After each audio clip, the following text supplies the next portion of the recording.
మీరు over thinking చేస్తున్నారా? Over thinking మానేయాలంటే ఏం చేయాలో మీకు తెలుసా? అయితే ఈ సింపుల్ టిప్స్ ఫాలో అవ్వండి.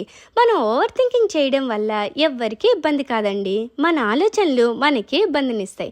ఇలాంటి సిచ్యువేషన్స్లో మీరు ఒక పని చేయండి. ఒక రోజులో ఈ ఆలోచనలకి ఒక 15 మినిట్స్ టైం ఇవ్వండి. ఈ 15 మినిట్స్ మాత్రమే దీని గురించి ఆలోచిస్తా, ఆ తర్వాత అస్సలు ఆలోచించను అని మీకు మీరే రూల్ పెట్టేసుకోండి. అలా 15 మినిట్స్ అయిపోయిన తర్వాత ఇంక మీ వర్క్లో మీరు పడిపోండి. అండ్ అలానే చేతికి ఒక రబ్బర్ బ్యాండ్ని పెట్టుకోండి. మీరు మీ పనిలో ఉండగా ఏవైనా వేరే ఆలోచనలు రాగానే ఆ రబ్బర్ బ్యాండ్ని చిన్నగా లాగి వదలండి. చుబుక్కు మనడం వల్ల మీరు అలర్ట్ అయిపోతారు, రియాలిటీలోకి వచ్చేస్తారు. దీన్ని రబ్బర్ బ్యాండ్ థెరపీ అంటారు. వెస్ట్రన్ కంట్రీస్లో ఎక్కువగా ఇది పాపులర్. ఏంటి, కొత్త బంగారులో ఒక మూవీ గుర్తొచ్చిందా? నాకు కూడా గుర్తొచ్చింది. బట్ నిజంగా వర్కౌట్ అవుతుంది. ఇంకొకటి కూడా ఉంది. మీరు ఎప్పుడైనా ఓవర్ థింకింగ్ చేస్తున్నప్పుడు మీ ఆలోచనల్ని ఒక పేపర్ మీద రాయండి. మీకు ఏమనిపిస్తే అది రాయండి. అట్లా రాసేశాక ఆ పేపర్ని నలిపేసి డస్ట్బిన్లో పడేయండి. మీరు నిజంగా రిలీఫ్ పొందుతారు.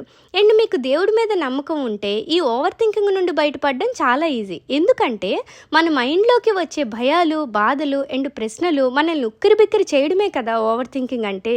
మీకు ఇష్టమైన దేవుడి గుడికి వెళ్ళి కాసేపు అలా కూర్చొని దేవుడితో మీ మనసులో ఉన్నవన్నీ బాధలు చెప్పేసుకోండి. మీ క్వశ్చన్స్ ఏమున్నా అడిగేయండి. అంతేకాదు, మీకు ఎవరి మీదైనా కంప్లైంట్స్ ఉన్నా చెప్పేసుకోండి.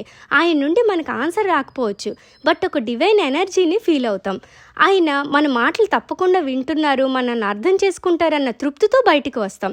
ఇది నేను ఎక్స్పీరియన్స్తో చెప్తున్నా. మీరు నిజంగా ఏదైనా కన్ఫ్యూజన్ స్టేట్లో ఉన్నా, ఎవరికీ చెప్పుకోలేని ఆలోచనలతో సతమతమవుతున్నా ఈ వీడియో మీకు తప్పకుండా హెల్ప్ అవుతుంది అనుకుంటున్నాను. వీడియోని లైక్ చేయండి. అలానే నేను మెమొరీ పవర్ పెరగాలంటే ఏం చేయాలో అండ్ నైట్ సరిగ్గా నిద్ర పట్టకపోతే ఏం చేయాలో కూడా వీడియో చేశాను. ఈ ఫుల్ వీడియోని క్లిక్ చేసి చూసేయండి.